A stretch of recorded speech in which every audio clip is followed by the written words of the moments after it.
নিষ্ঠুর নির্মমতা চালিয়েও কিন্তু ছাত্রদের এই অগ্রযাত্রাকে তারা দমিয়ে রাখতে পারে না। বাংলাদেশে তোমরাই প্রতিষ্ঠিত করবে নিজেদের অধিকার। আজকে প্রবীণ যারা তাদের এই অভিজ্ঞতা পরামর্শ আর তোমাদের বিচক্ষণ এবং বুদ্ধিদীপ্ত ভূমিকায় নির্মিত হবে এই ইনশাআল্লাহ আগামী দিনে বাংলাদেশ লাখো শহীদের আকাঙ্ক্ষার বাংলাদেশ।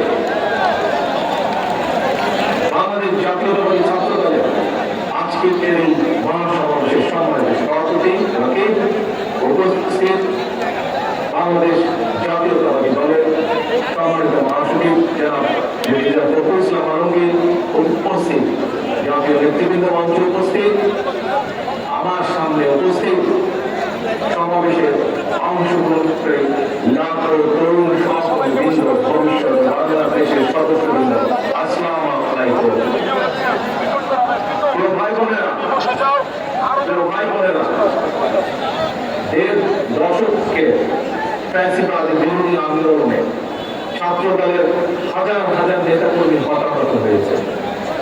মামলা, হামলা, জেল, জুলুম, নির্যাতন, খুন, গুম, অপহরণের শিকার হয়েছে ছাত্র দলের হাজারো হাজারো নেতা কর্মী।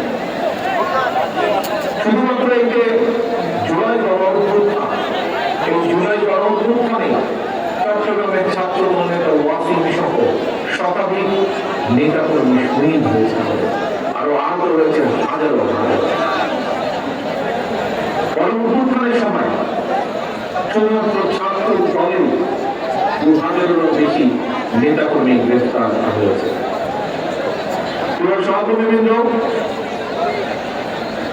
যেই সংগঠনে তোমাদের কত রকম সাহসী মায়ের সন্তানেরা রয়েছে, সেই সংগঠনের অগ্রযাত্রাকে কোন কেউ ঠেকিয়ে রাখতে পারবে না ইনশাআল্লাহ।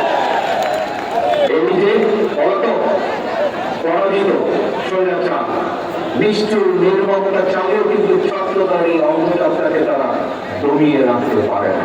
এবং আজকের এই লক্ষ মানুষের সমাবেশ, লক্ষ ছাত্র ছাত্রীর সমাবেশ আবারও সেটি প্রমাণ করে দিয়েছে। ভাই বোনেরা, এই সমাবেশে উপস্থিত তোমাদেরকে এবং তোমাদের মাধ্যমে আমি সারা বাংলাদেশের জাতীয়তাবাদী ছাত্র দলের সকল নেতা কর্মী সমর্থকদেরকে জানাই বিরোচিত অভিনন্দন। একটি কথা মনে রাখবে সবাই, তোমরা যদি তোমরা আগামী দিন সাহস এবং সততার সঙ্গে এগিয়ে যাও, তাহলে বাংলাদেশের গণতান্ত্রিক জনগণ তোমাদের সাথে আছে, ইনশাআল্লাহ তোমাদের সাথে ভবিষ্যতেও তারা থাকবে। মনে রাখবে সবসময় একটি কথা, এই দেশের জনগণই বিএনপি তথা বাংলাদেশি জাতীয়তাবাদী শক্তির সকল রাজনৈতিক ক্ষমতার উৎস।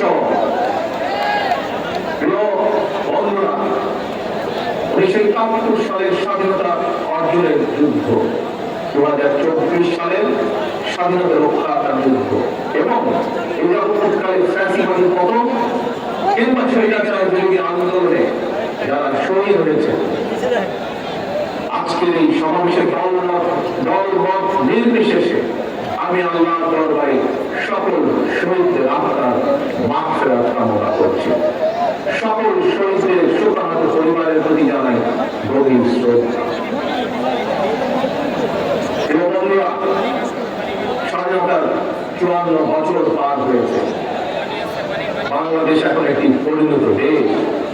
এই পরিণত বাংলাদেশের জনগণ আর বিভেদ, বিরোধ, প্রতিহিংসা, প্রতিরোধের রাজনীতি তারা চায় না। রাজনৈতিক দলগুলো এই কারণে জনগণের কাছে সেভাবে জবাবদিহি করতে হবে। রাজনৈতিক দলগুলোর কাছে জনগণ চায় রাজনীতির গুণগত পরিবর্তন। সুতরাং আসল কথা বলার রাজনীতি নয়, বরং আমরা শুরু করি মানুষের জীবন মান উন্নয়নের রাজনীতি।